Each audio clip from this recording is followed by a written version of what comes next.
All right. Hello, and welcome to our fourth season of interviewing the best and emerging hip hop artists, garden interests from homestead to commercial agriculture, and bourbon and whiskey distillers. My name is Joe Skibby, and this is Beats, Beds, and Browns. We're pleased to be continuing our live stream interviews for this, our fourth season, allowing us to interview talented folks from throughout the globe. Our focus will always be Chicagoland. But there's so many talented individuals not only in the region, but outside of the region that we look to expand our reach. Remaining interviews this year include May 1st, Joel Q, champion of Chicago hip hop, and May 8th, 7 p.m. on Wednesday, Jesse Stewart Jr. of Alexander James Whiskey. Let's not forget our mission to distribute 100,000 heirloom seed kits over the next 10 years. We want to introduce people to growing their own food and realizing how easy it is to get started. Whether you've got acres or just a balcony, you can start growing your own food. And to date, we've given out over 2,500 seed kits across the country. Currently, we're offering pumpkin, dill, and acorn squash at beatsbedsbrowns.com. Tap in, register. We'll get those out in the mail as soon as possible. We've got quite the backlog with spring and everybody getting excited about planting. Today, we couldn't be more excited to introduce Glenda George Green, founder of the Baby Greens Family Farm. Glenda stands as a beacon of innovation and stewardship in the world of sustainable agriculture. As the founder and visionary behind Baby Greens Family Farm, Glenda has cultivated more than just crops. She's sown the seeds of community and environmental stewardship as well. Glenda's journey into farming was born from a deep-rooted connection to the land and a fervent belief in the power of sustainable agricultural practices. Armed with a background in environmental science and a desire to make tangible difference, she embarked on a mission to create a farm that not only produced nutritious organic greens, but also fostered a sense of belonging and empowerment within the local community. At Baby Greens Family Farm, Glenda's commitment to sustainability permeates every aspect of operations. From employing regenerative farming techniques that enrich the soil and promote biodiversity to prioritizing renewable energy sources and minimizing waste, Glenda ensures that each harvest is not only delicious, but also environmentally responsible. But Glenda's impact extends far beyond the borders of her farm. She recognizes the importance of food access and education. She actively engages with local schools, community organizations, and food banks to promote healthy eating habits and empower individuals to make informed choices about their food. Through her tireless dedication and unwavering passion, Glenda has not only cultivated a thriving organic farm, but also nurtured a community united by a shared vision of sustainability and wellness. Join us as we delve into her inspiring journey, exploring the principles and practices that define Baby Greens Family Farm as a beacon of hope for a greener, healthier future. And Glenda, welcome to the stage. We're going to start with the same question we ask everybody. Where you been, where you at, and where you going? Well, thank you. I got to say, that was the best intro ever. I'm like, wow, who is she? Nice. Well, she is you and you is her, so we couldn't be happier to have you tonight. Yes, thank you. So I have to start add in that the farming is also centered around my 4 sons who I homeschool. It was through a class teaching them that, just, like, hey, let's garden, that I found out that that's where my passion was. That's where I felt most connected than I've ever felt connected to anything else. So they're the beginning, and they're threaded through this whole journey of creating a business. But so I'm actually grew up in Missouri. My mom's side of the family is from Philadelphia. My dad is from Trinidad, and my mom is from Philly. And we moved to Missouri. And then when I was about in high school, I'm the oldest of 4. We moved to Valparaiso, Indiana, and that was like in 97. Well, I'm sorry. It was like 91. I graduated high school in 93, went to Valpo University and graduated from there in 97. I from there went to Arizona with my now husband and came back and went to law school in Chicago. And then moved back. Of course, it was far more affordable to move back to Indiana, and have been in Maryville ever since. So, and I mentioned all those places because they're all important and significant in this journey. When I was living in Missouri, my dad used to grow on the smallest little spot. You know, we had a nice side yard. And now looking back, I don't know why he just didn't take over, because he was growing grapes. And I don't know. I need to ask him that, why he didn't, because it was less than like a hobby garden. It was more like a one plant each garden, you know. Okay. And then mint took over our backyard. But my dad was the first person I saw grow food. And I think he just did it to connect himself back to Trinidad, because they grew a lot of food there and just had food around. You know, for us, it's a novelty to see food growing around us that is, you know, for us, should be on a agricultural space. So Was this a hobby garden, or were you guys pulling table grapes out of it? Were you drying the mint, or was it just kind of, it was back there? it was just back there. Nice. Yeah. And I think, you know, I think my dad might be watching, so I don't want to. The grapes were, you know, he was more excited with the growing it than like getting into anything else. But the mint was awesome, because when he mowed the lawn, that smell just exploded everywhere. Sure. And I can remember all that vividly when I started, you know, but I assumed that I could just start growing food, and that was far from the truth. It took a lot to realize that, you know, this is a science. Absolutely. And, you know, we're joined by a number of live viewers. We've got saying, "Hi, Mom." Tim Feely's out there saying, "Love the personal stories." So thank you guys for joining us. Feel free to ask questions as we learn more about Glenda and her boys and the family farm. So talk, you know, not many, well, actually, there's quite a few that have studied law and gotten into agriculture and then worked into some type of advocacy role. Can you tell me a little bit about the law that you practiced, and if that had any tie to ag? Actually, I didn't. I went through the degree. I just did not find my way from law except to teach. Actually, what I did with that was I taught at Indiana Wesleyan on the university level, and then I also taught elementary school. So I was able to, from law, jump into that education, different route to take to it. And from there, I think the greatest gift I have from law is that it protects me. It allows me to think ahead on several issues, because as you know, when you start a business, there's so many pitfalls that you can run into if you're not trying to insulate yourself. And especially in the food space, where you can really put yourself into trouble, yes, not knowing that there's an obscure law in the books that allows you to sell or not sell in a yes, particular region. yeah. And Indiana is harder because on some ways, you know, with it being a Republican state, a lot of things are like, do what you want. And then the law gets really tight and is like, you know, micromanages you.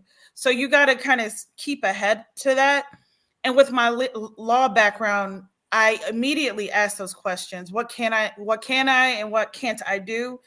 And, you know, it helps to, you know, make me feel a lot more protected in this new journey.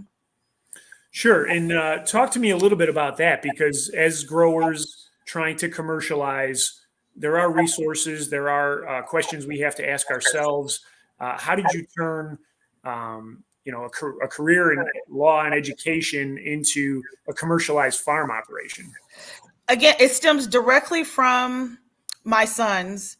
Have to say, so when I had an idea of what I wanted them to learn when I started, let's learn about plants and then let's do some, applied work, and started growing some stuff outside.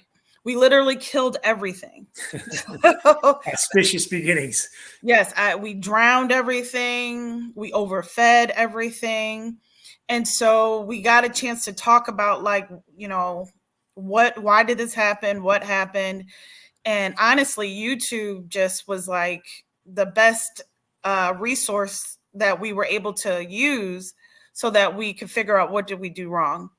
And I know for me, anytime I do anything, teaching others is just automatic. It's just an automatic component for me. And so the next step was, so we had been doing gardening for a few years. And I said, well, I have a son who is 17 now. Let's do some business classes. And what kind of business can we start? What do we already know how to do? And it was around the time of the pandemic. So also wanting to have access to food indoors was just huge. So all those things just came together in a perfect storm to say our business should be centered around growing food. Because we all love to do it. One of my sons loves, different variety of flowers. Another one loves to analyze the bugs, which I appreciate. Yeah. And, so, I have my 13-year-old now is wants to dig deeper into soil health alongside me. So, it all comes together where I get to flex my muscles with education and then in a space that I absolutely love. Nice. We've got a question from Robin Shannon talking about what role do the boys play in farming. And you talked a little bit about, soil scientists. You talked bugs and insects and being the expert there. How many boys and what other roles are played by them? So we have 4 sons. Thank you, Robin, for the wonderful question. We have 4 sons. And now, so they started off with me being more of the facilitator and educator. And now, like last summer, I have them more in a lead role of educating when we have programming. Last year, we worked on a program at Peters Rock Church. They now have a farm that we're partnered with, Gleaning Urban Farms in Gary, Indiana. And they were able to be, kind of teachers explaining, you walk on the mulch, you don't walk where the food is growing because you want to keep the soil spongy, how to prune, and then, depending on their ages, I can get them to do so much. And then, and it's usually scaled. So they get to do the parts of the farm work they like. I have one son that wants to be the one to drop all the seeds. And then one who enjoys, my oldest likes to do a lot of the building.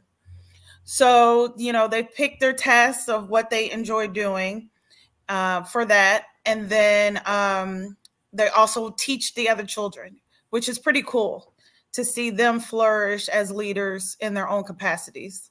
Yeah, and to feel the confidence of sharing their knowledge with others and to not only continue those skills, but then teaching people to grow their own food. That's amazing on so many levels.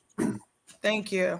And you primarily are a microgreens farm. Is that accurate? Or so, the microgreens have taken off, and I give thanks to Region Roots, part of Northwest Indiana Food Council, and then some other opportunities that have come through the the USDA for small farms, for small farmers. So the microgreens have been able to take off because we have the ability to do it year round. And that has been awesome. I do love growing them, but I like this time of the year, you get itchy to get outside and, also grow something that doesn't need so much babysitting.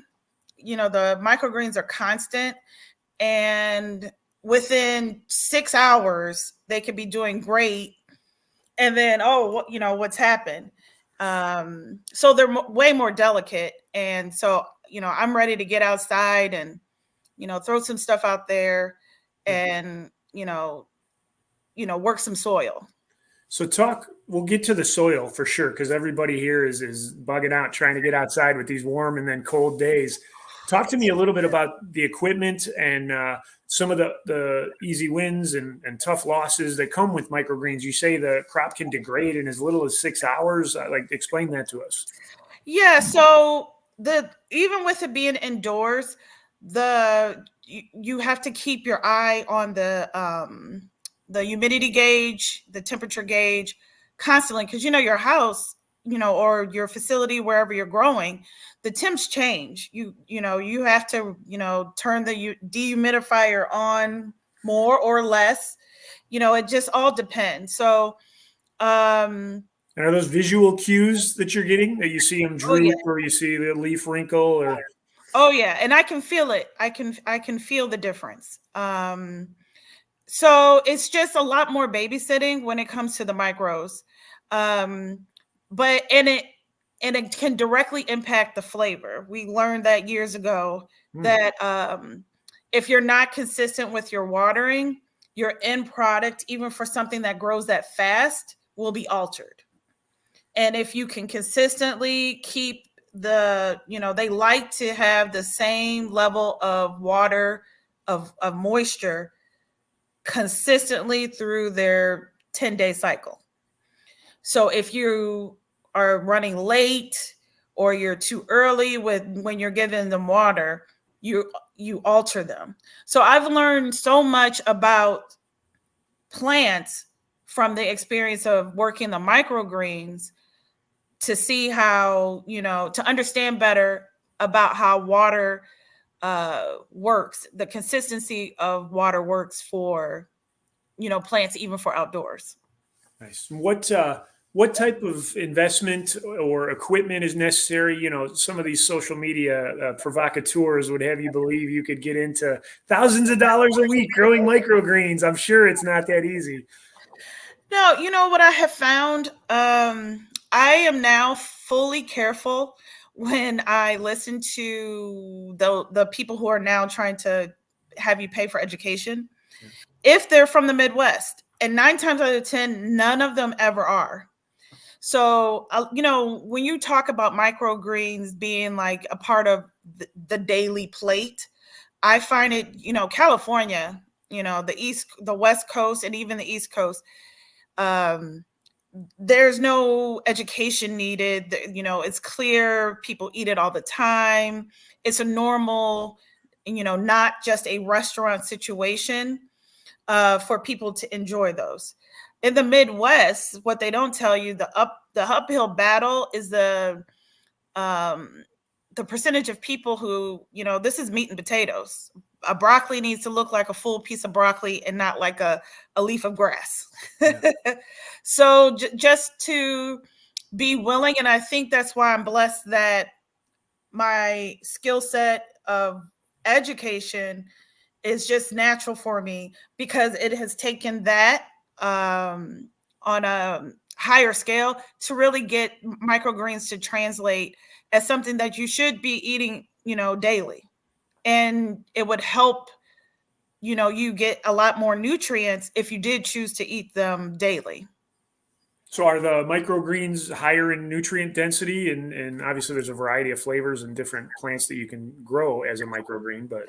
Yes. So the great thing about the microgreens is that it's so concentrated, because it has all the 2 cotyledon leaves, the 2 leaves that you're eating before the true leaf comes in. Mm-hmm. It has all of the nutrients for the plant, but we harvest it, and that's what we're eating. So it has all the flavor, it has the nutrients in a very strong amount.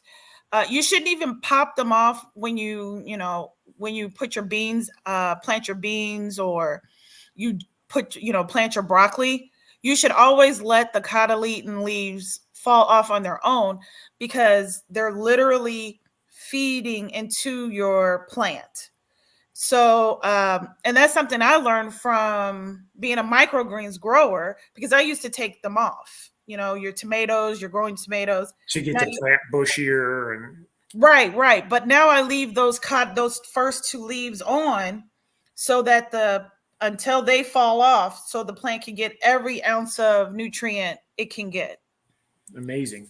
What about the crop diversity and the different things that you guys plant as a microgreen and distribute? Are there things that are obviously more popular than others? So, yes, broccoli is very popular, and it tastes just like broccoli with a little sweet edge. Sunflower is, but since COVID, the price of them is so erratic. I actually love growing them, and they have a beautiful nutty flavor, but the price is erratic. So sometimes it's not worth it to get them, because it's not economical. Because I do want to keep things where families can start saying, hey, we need to add some microgreens to this, to our salads, to our tacos, that it's, oh, did you grab the micros today? So that it becomes a staple within our households. So the ones that I choose for bulk family and individual purchases are things that are realistic to maintain financially. Nice. And you don't necessarily get the benefit unless you strategically have some that you'll allow to grow and go to seed, right? To eliminate some of that seed cost. So are you constantly investing in new seed and from external resources, or are you curating kind of a unique crop to the farmland? So that was a harsh lesson. Unfortunately for microgreens, fortunately and unfortunately, there's a whole process of sanitizing them that is very highly regulated, which is great. But it doesn't allow, because, I save tons of seeds from our outdoor. But for microgreens, you can't do that unless you have, like there's 3 or 8 rounds of cleaning and different processing of those seeds. And because that can wipe out a crop. If there's a bacteria or fungus on the seed, you can wipe out the whole thing. Yes. And it's very frustrating when you come up to a crop, because unfortunately, I've had some when I try out new vendors, and the seed is like, usually the biggest problem is they're covered in mold. And so you grow it and you just lose the whole crop.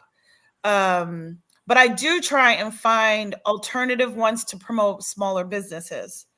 And that's been a fun journey. I found some that I really, really, really, really like, and are very consistent. Because that's the thing. Are your seeds germinating 95 plus, as well as consistent grows on how tall they grow? And also trying to get things in different colors and, fun little differences to, add to the micros that we grow for different vendors. Nice. So I've got a flat, I've got my potting soil, I spread out a bunch of seed and an LED. Now I'm ready to be a microgreens grower, right? What am I missing? Well, first you got to tamp that soil down. You're going to have to. So the big thing is that, unlike growing outside, microgreens have to have a flat surface to grow at the exact same rate.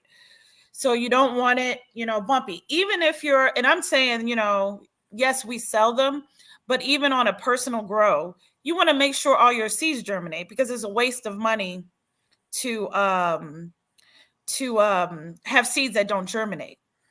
And then key to your microgreens, if you're going in the business of it, have a plan for your soil when you're done with those trays. So since we've started, we have composted every single tray. And I know we're probably in the 100, I can't say how many we've done so far. It's been a lot. Every tray we have composted. Historically, traditionally, a lot of microgreens growers would just toss out the soil because you can't reuse it again for the microgreens.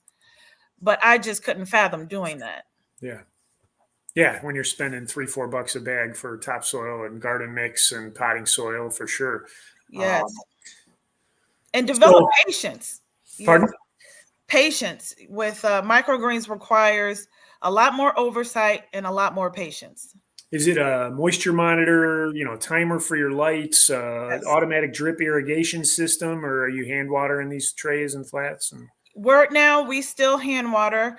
My oldest son is the lead on the daily care after, I do the sowing of the seeds and harvesting and processing. He does the hand watering, and we do all ours in soil because we want to increase the amount of nutrients. I've tried to do hydroponics and I just don't like the results. yeah. For us. It just wasn't consistent enough. But and I just love soil. And you just have to be willing to, make daytime checks, evening checks. It's very involved. Is it in like for the humidity control? Does it have to be like an internal greenhouse, or is a room sufficient? Or No, so it's usually in the 40s to 50 percentage of moisture in the air. Anytime we get to maybe 55, we're starting to, you know, keep a extra eye out. And usually it's fine because microgreens are grown indoors. The issue is the changing of the seasons when they're inconsistent. So once like we get right now when it's 80 degrees and 20% humidity, then it's down to 30. And exactly, yes, and the gauge it's going crazy. It's like, what it just it's telling you that there's more or less moisture in the air. mhm. um, so when you talk about taking the dirt from the spent greens, you cut the greens, you deliver them to a consumer, to a restaurant. Um, that there's no more growth off that, right? Because you've taken the leaves. So there's nothing to absorb nutrients and continue to grow. You just take that and put it in compost, or Yes, and right now, so the majority of our compost, we're starting to build it up at the church where we're partnered doing the outdoor grow. Mhm. We have been dumping it all winter long, and my son just did a video, or videoed that there's kale and peas, everything that we've been growing, the seeds that didn't germinate Is popping out of is popping all over the place, especially seeing, it didn't freeze long enough or the snow didn't compact long enough. There's, yeah. that's I, cool. I would imagine if it continues any longer, we're gonna see a whole broccoli head pop up. It's always great when you're dumping stuff or mixing, and then you see the surprise squash or Yes, surprise, cantaloupe. All the cucurbits pop up for sure. Um, yes, it's so cool.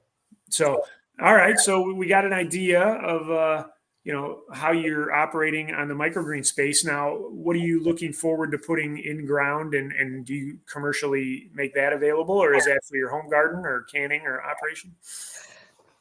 Great question. My sons have decided this season, and luckily, Pastor Alan Smith, who's the pastor, and I would say also farmer for where we're going in Gary, we want to look at making some value added product.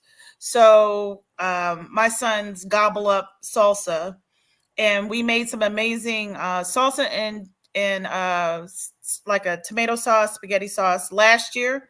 So we're thinking about doing that again this year. And I actually want to increase the number of beans that we've done.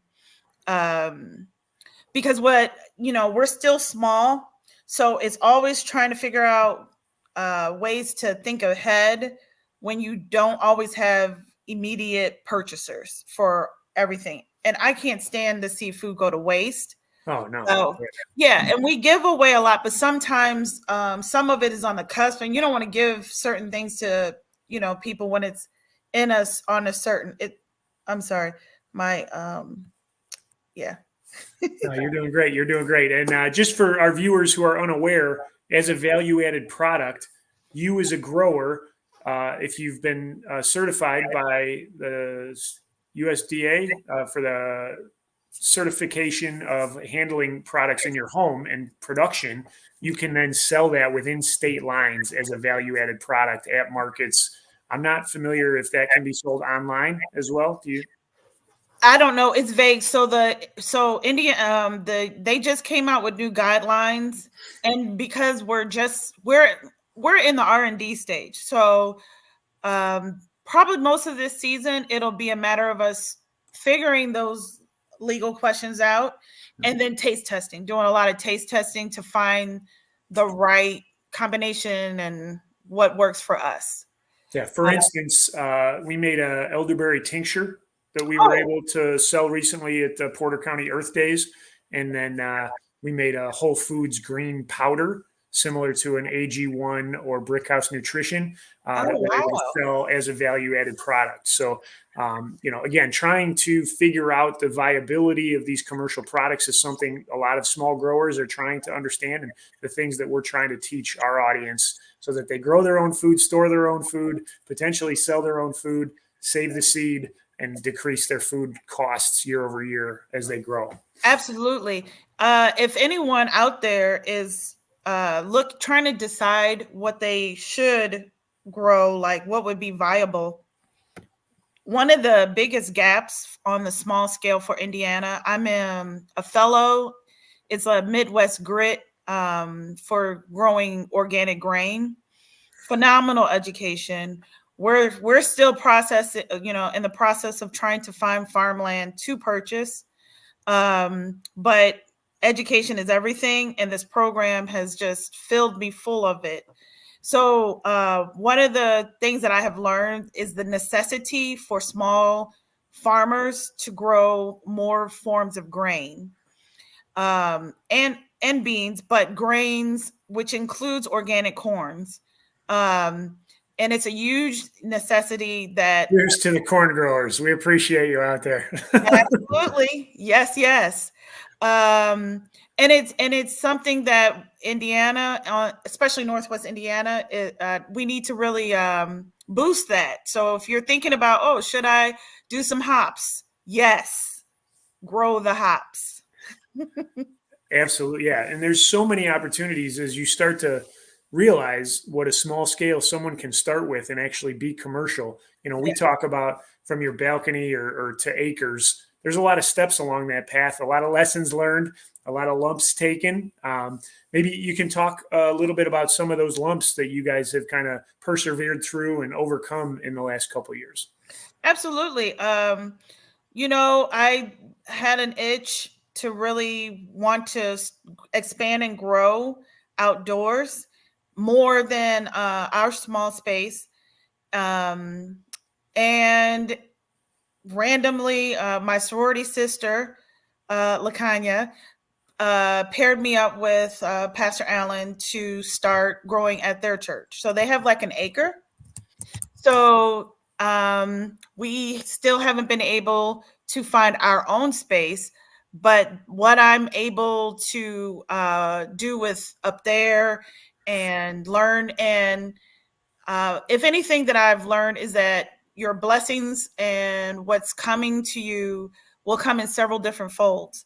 It doesn't always come, oh, I want this, and then bam, that exact thing comes. I am learning so much and engaging with a phenomenal group up there that really want to be able to grow food for their community, that it's been an excellent opportunity. I had never grown corn before, and that was one of his biggest things.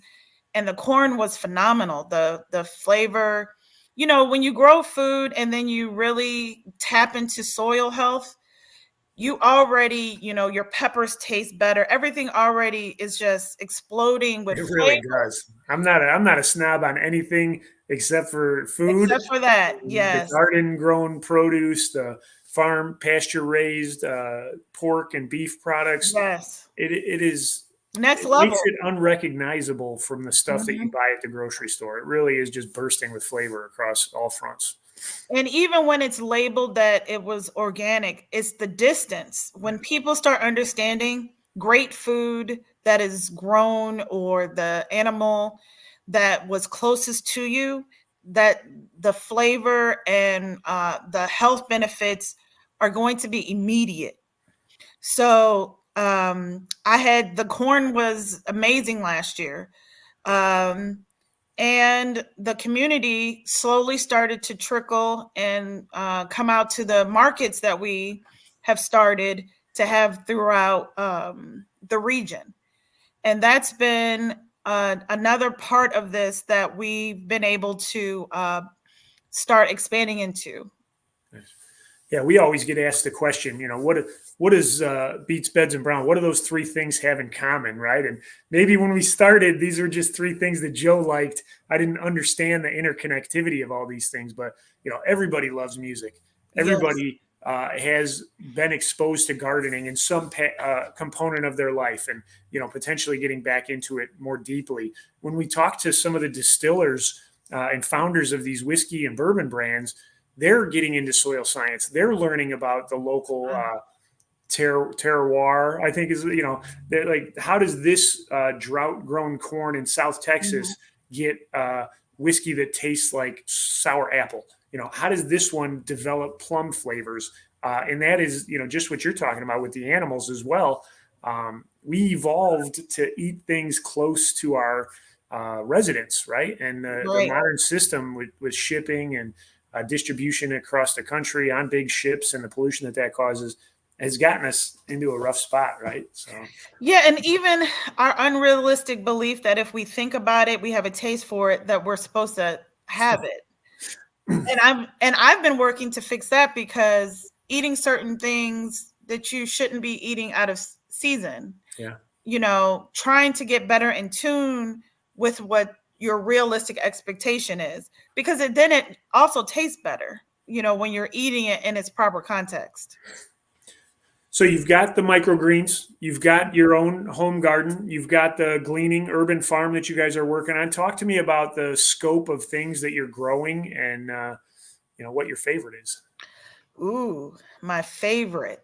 You know what? There is nothing like waking up in the morning or coming to the farm and seeing the flower of okra. It is the most beautiful and calming thing. I don't even, no hate to anybody that love the flavor of okra. Yeah. I battle with okra. But such a fine harvest window. Yeah. Yeah. The flower of it is just it just makes everything feel so interconnected. So that is one thing. I didn't grow it last year, but we will. I'm excited that we'll be doing it this year. Don't put okra in your raised bed if you're growing it for the first time. It's a tall grower. I'm 6'6", and sometimes I can't reach the top on the top of our raised beds.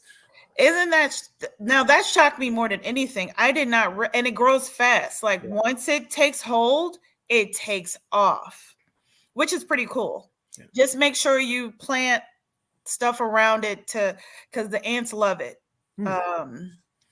So I plant like borage, the little purple flower. Yeah. And unfortunately, they devour that, and they'll stay away from the okra.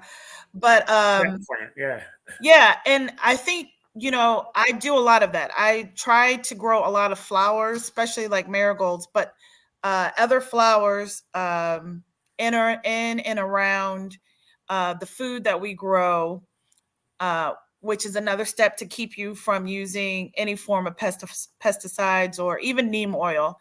We try hard not to use anything. Yeah, we do the BT just because white cabbage moths are such a yes bane of our existence. But we plant a lot of natives. So anise hyssop survives readily in our garden in between some of the produce, and then daisy fleabane as well. So it's like a pollinator and hunter hotel there in our garden. Something. It's like its own little ecosystem. I'll sit there with my coffee and just watch dozens of bees floating around one plant, and it's incredible. Yeah, I love, we know when we're doing good when we get a praying mantis. When you have one of those in your garden, you're doing great. Yeah. Something's working in there. Absolutely. Yeah. We've had a couple of years of the sacks where, we keep watching and they just stay in sack form. And then we've had a couple, we've Oh, seen a couple really? babies and then a couple bigger ones as well. Yeah. So that is a very positive sign. And talk about sitting there and watching something. You could just sit there and watch a praying mantis for, 10, 20 minutes and the Oh, time yeah. just goes by. And they're very patient, but when they pounce, it's a show. Yeah, without a doubt. I want to capture that in slow motion. That'd be my viral video. Yes. Oh, so tell me what's coming up for you guys. Obviously, you're getting continued production on the microgreens farm. You're looking to get outside. We've got a May 15th, even with the shifting zones. Is that kind of what you're waiting on? Well, I don't know. I've been burnt like maybe 2 to 3 years in a row. So I think I'm for the outdoor stuff, that the few things that we have indoor to go out, I think I'm gonna wait for that last week in May, Okay. around then. Memorial Day. Yeah. Because I've been burnt around every single Mother's Day. Yeah. And we fought those same battles with Tupperware on top and 6 mil plastic and blankets and sheets. And Yes. it gets to be like, you're waking up at 2 a.m. Like, is it 34 or 32 in my zone? What's going on? And don't forget, like the year that I accidentally, when you're trying to, wean the stuff for it to stay outside. Yeah. Harden it. Yeah. Yeah, and we forgot and lost. It's like I just can't go. This is too emotional. Yeah. No, and I'm sure, I'm a gardener, hashtag, right? They have all these things. Like, I have 30 projects going on. There's no way I could keep track of them. And we've tried for the last couple of years to propagate elderberry. And, Oh, how did that go? in water. So I just threw away about half a dozen branches, but we get the white spots, and then you're supposed to transition them into dirt, and then it's a couple months. But if they're in small pots, you have to water it regularly. And last year, if you remember, it was so wet, and then it got Yes. so hot real early, we Yes. couldn't keep up with any of our flats that were outside. So that's something we'll continue to struggle with. But we've got stuff. We put the peas in the ground, and we've got plants outside in flats under a small hoop house that we built. Okay. Maybe it's 10 feet long, maybe 12. But Yeah, that is I'm ready to. performing really well. Yeah, I'm ready to go ahead. Now that we're getting close to May, definitely start our first set of beans and peas Yeah. because they should be fine, even if it gets a little prickly. And this year, I'm actually going to. I've never direct sowed cucumbers or tomatoes. I Okay. like to throw in experiments, at least one that I can keep track of in my head. Yeah. So this year, I'm actually going to direct sow a few tomatoes and cucumbers just to see how fast they do and don't perform. Yeah. Because if it's hot enough, tomatoes will take off. Yeah.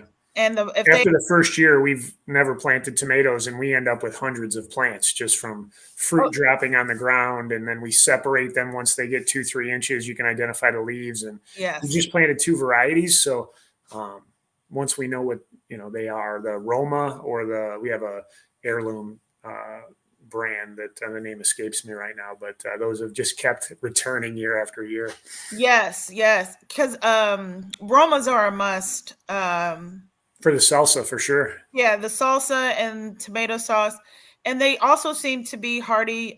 I'm going to try freezing some of them whole because I've seen people do that just to see how it does.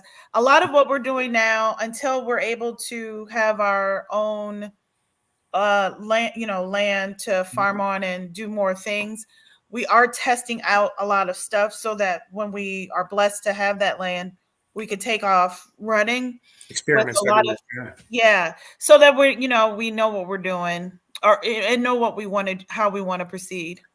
Fantastic. Well, we're coming up on 45 minutes, Glenda, and I couldn't appreciate your time more. I said we'd stop once the conversation lulled, and I don't see us stopping. So I have to draw the line here. And I really appreciate your time and sharing with us the journey of you and your boys.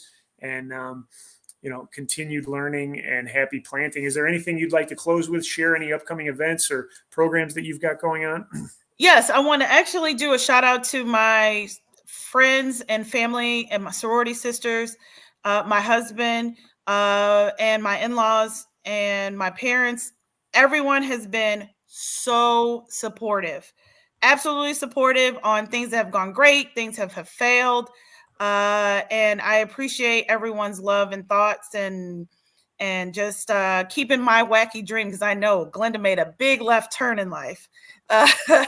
Cheers to left turns, and yes. cheers to the family and friends who support the dreamers, and yes. Thankful for those people in our lives. And I'm gonna pull you off screen. If you could hang out a minute, we'll cut it up before we leave, but I'll close out the show. And again, thank you, Glenda, George Thank Green, you. And we appreciate your time. Thank you. All right, that was Glenda George Green with Baby Green Family Farms.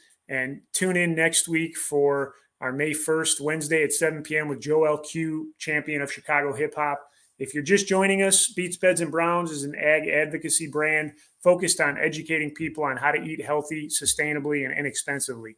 Start your gardening journey today and grab your free seed kit at beetsbedsbrowns.com. You can listen to our thoughts via our video podcast on YouTube and or your streaming venue of choice. Follow our progress on your social media of choice using the hashtag 100K in 10 years or directly via @BeetsBedsAndBrowns. Happy planting.